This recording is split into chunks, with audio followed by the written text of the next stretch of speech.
मित्रांनो, आपण पठण करीत आहोत बुद्ध आणि त्यांचा धम्म, जे लिहिलेले आहे परमपूज्य डॉक्टर बाबासाहेब आंबेडकर यांनी. तथागत आणि यश जेव्हा यशाच्या पितृगृही पोहोचले तेव्हा तेथे ते त्या यशाच्या मातेला आणि यशाच्या पूर्व भार्येला भेटले.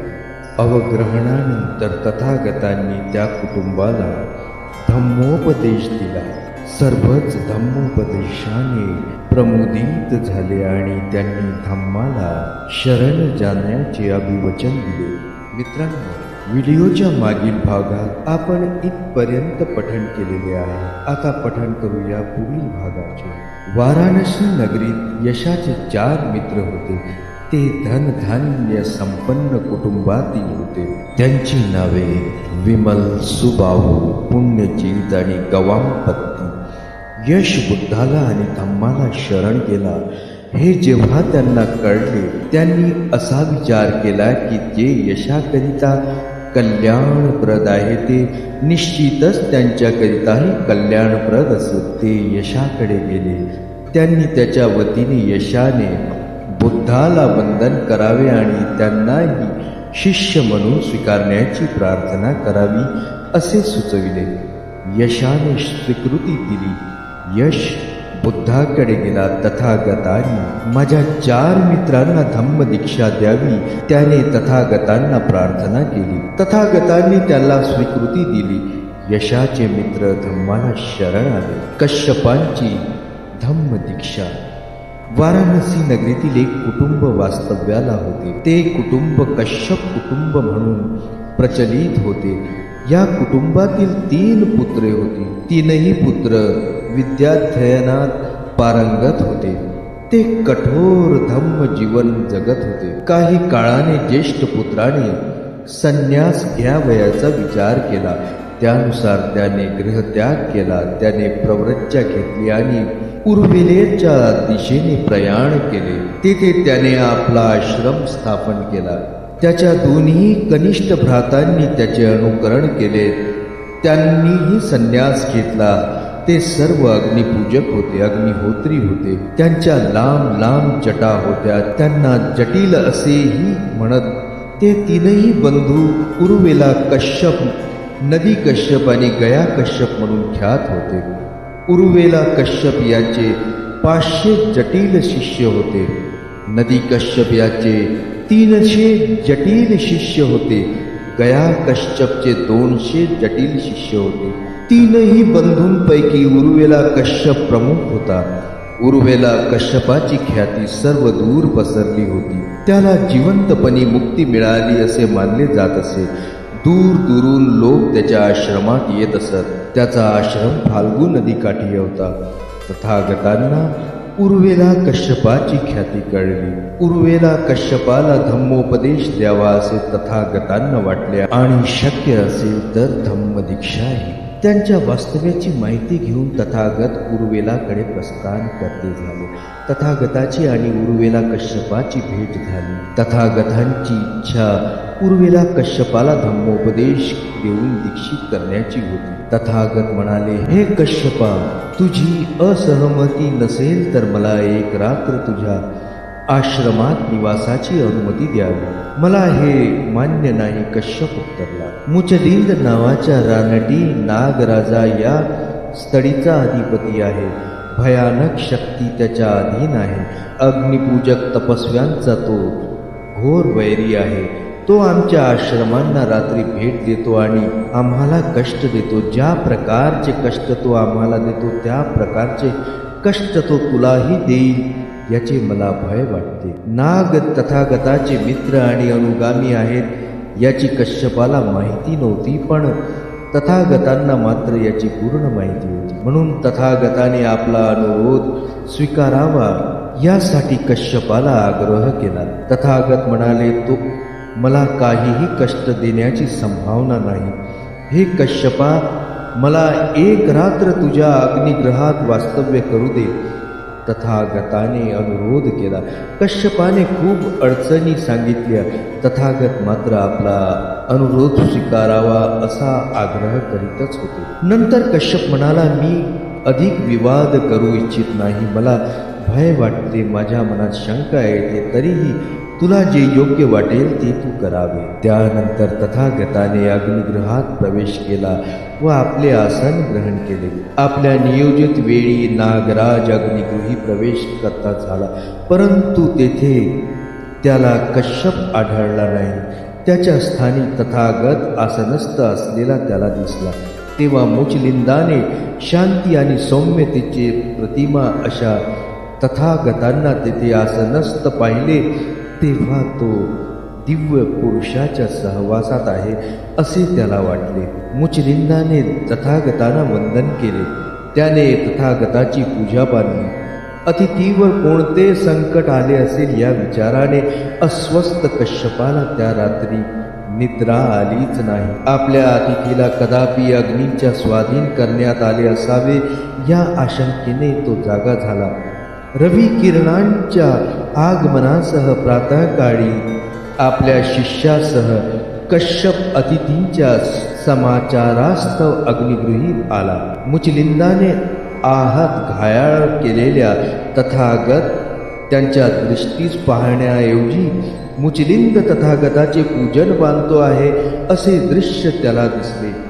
हे दृश्य पाहून कश्यपाला आपण काही चमत्कार पाहतो आहे असे वाटले. या चमत्काराने स्तंभित होऊन कश्यपाने तथागताला आपल्या आश्रमाशेजारीच आश्रम स्थापून वास्तव्य करावे अशी प्रार्थना केली. तथागताने तेथे वास्तव्याला होकार दिला, परंतु दोघांचेही हेतू वेगवेगळे होते. कश्यपाचा हेतू मुचलिंद नागराजापासून संरक्षण प्राप्त व्हावे हा होता. तथागताने विचार केला, येथील वास्तव्य एक ना एक दिवस कश्यपाला धम्मोपदेश देण्याची संधी प्राप्त करून देईल. परंतु कश्यपाने कोणतीही उत्सुकता दाखविली नाही. कश्यपाला वाटले की तथागत हा चमत्कार दाखविणारा आहे, अन्य काहीही नाही. एके दिवशी तथागताने स्वतःच पुढाकार घेऊन कश्यपाला विचारले, तू अर्हत आहेस का? कश्यप म्हणाला, अर्हत काय असतो हे मला माहीत नाही. तू मला हे स्पष्ट करून सांगशील काय? तथागत म्हणाले, तू अर्हत नाहीस तर हे अग्निहोत्र तुझे कोणते कल्याण करणार? नंतर तथागत कश्यपाला म्हणाले, आर्य अष्टांगिक मार्गापासून विचलित करणाऱ्या कामवासनांवर ज्याने विजय मिळवला तो अर्हत. अग्निहोत्र माणसाला त्याच्या पापापासून मुक्त करू शकत नाही. कश्यप अभिमानी होता, तरीही तथागताच्या तर्काने त्याचे चित्त प्रभावित झाले. त्याचे चित्त विनम्र झाले, विनयशील झाले, धम्म ग्रहण करण्यास युक्त झाले. त्याने हे स्वीकारले की त्याच्या अल्पज्ञानाची तुलना जगतवंद्य अशा तथागताच्या ज्ञानाशी होऊ शकत नाही. अशा प्रकारे सर्व शंका निरसनानंतर उरुवेला कश्यपाने विनम्रपणे तथागताच्या धम्माचा स्वीकार केला. त्याने तथागताचे शिष्यत्व स्वीकारले. आपल्या आचार्याचे अनुगामन करीत कश्यपाचे शिष्यही तथागताला शरण आले. त्यांनी धम्म ग्रहण केला. कश्यप आणि त्याचे शिष्य दीक्षित झाले. कश्यपाने आपल्या सर्व वस्तू आणि अग्निहोत्राची पात्रे एकत्रित केली. त्याने ते सर्व साहित्य नदीत विसर्जित केले. ते साहित्य प्रवाहाच्या दिशेने प्रवाहित झाले. नदी कश्यप आणि गया कश्यप नदीच्या प्रवाहाच्या दिशेनेच आश्रमवासी होते. वस्त्र, वस्तू आणि अग्निहोत्राचे साहित्य नदीच्या प्रवाहात प्रवाहित होताना पाहून ते म्हणाले, ह्या आमच्या बंधूच्या वस्तू आहेत. त्याने या वस्तूंचा त्याग का केला असावा? काहीतरी मोठे परिवर्तन घडले आहे. या घटनेने ते अस्वस्थ झाले. त्यांना फार दुःख झाले. ते दोघेही बंधू प्रवाहाच्या वरच्या दिशेने आपल्या ज्येष्ठ भ्रात्याच्या भेटीसाठी निघाले. आपला ज्येष्ठ भ्राता आणि त्याचे शिष्य त्यांना श्रमणाच्या वेशात पाहून त्यांच्या मनात अनेक विचार आले. त्यांनी याचे कारण जाणून घेण्याचे ठरविले. उरुवेला कश्यपाने बुद्धाच्या धम्माची दीक्षा ग्रहण केल्याचा वृत्तांत आपल्या बंधूंना कथन केला. त्यांनी विचार केला, आमच्या ज्येष्ठ बंधूंनी समर्पण केले, आम्हीही त्याचे अनुगामी व्हावे हेच उत्तम. त्यांनी ज्येष्ठ भ्रात्यांकडे आपली इच्छा व्यक्त केली. त्यानंतर ते दोघे बंधू आणि त्यांचे शिष्य तथागतापुढे उपस्थित झाले. बुद्धाने अग्निहोत्राशी संबंध, धर्म आणि तथागताचा धम्म याची तुलना करणारे धम्म संबंधी प्रवचन दिले. धम्मोपदेशाप्रसंगी तथागत ज्या दोन बंधूंना उद्देशून म्हणाले, ज्याप्रमाणे लाकडावर लाकडाच्या घर्षणाने अग्नी प्रज्वलित होते, त्याचप्रमाणे अकुशल विचाराच्या संयोगाने अधिक अविधा उत्पन्न होते. काम, क्रोध आणि अविधा या अशा अग्नीसारख्या आहेत की ज्या स्वतः भस्म होतात आणि समवेत इतरांनाही भस्मसात करतात. काम, क्रोध आणि अविधा दुःख आणि शोकाचे कारण आहे. परंतु एकदा धम्माचा मार्ग गवसला की वासना, क्रोध आणि अविधा रूपी अग्नी शमन होते. त्यानंतर सम्यक दृष्टी, सम्यक ज्ञान आणि सम्यक आचरण याचा उदय होतो.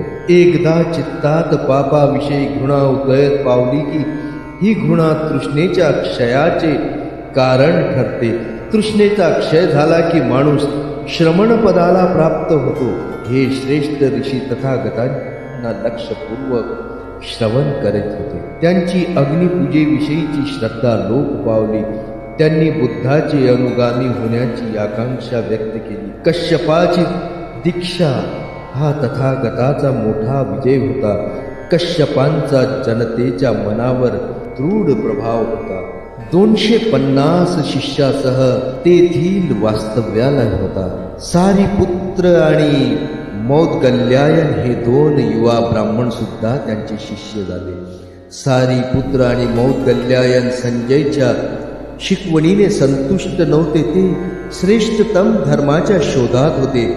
एके दिवशी पंचवर्गीय भिक्खूंपैकी अश्वजित पूर्वाही जीवर धारण करून आणि पात्रकरी घेऊन भिक्षाटनासाठी राजगृहनगरीत प्रवेश करता झाला. सारीपुत्र अश्वजिताच्या धीर गंभीर हालचालीचे निरीक्षण करीत होता. तो त्याच्या धीर गंभीर व्यवहाराने खूपच प्रभावित झाला. स्थवीर अश्वजिताला पाहून सारीपुत्राने विचार केला, खरोखरच हा या भिक्खूंपैकी एक आहे जे त्या पदाला योग्य आहे. जर मी याला, मित्रा, तू कोणत्या धम्माचे अनुगमन करतो आहेस हे विचारले तर कसे होईल? पुन्हा सारीपुत्राने विचार केला, या भिक्खूला हे विचारण्याची ही वेळ नव्हे, कारण भिक्खूने भिक्षेसाठी ग्रहाच्या आतील प्रांगणात प्रवेश केला आहे. ज्यांना काही प्राप्त करायचे आहे ते अनुगमनाचा मार्ग स्वीकारतात. मी सुद्धा भिक्खूचे अनुगमन केले तर बरे होईल. स्थवीर अश्वजिताने राजगृही आपली चारिका पूर्ण केली, प्राप्त भिक्षा स्वीकारली आणि तो परत निघाला.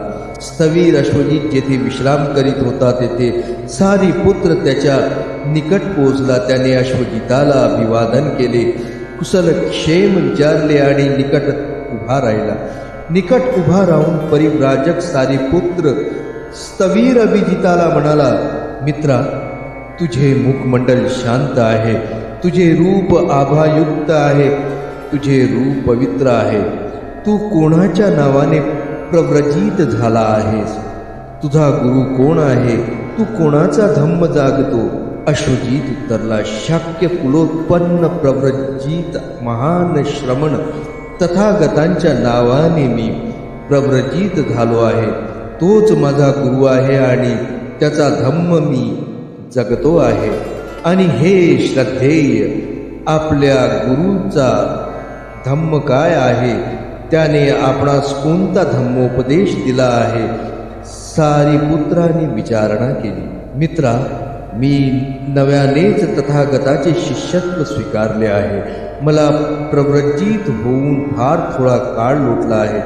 मी नव्यानेच धम्म आणि विनय ग्रहण केला आहे. मी धम्माचे सखोल विवेचन करू शकत नाही. हा धम्म काय आहे हे मी संक्षेपाने कथन करू शकेन. अश्वजित उत्तरला.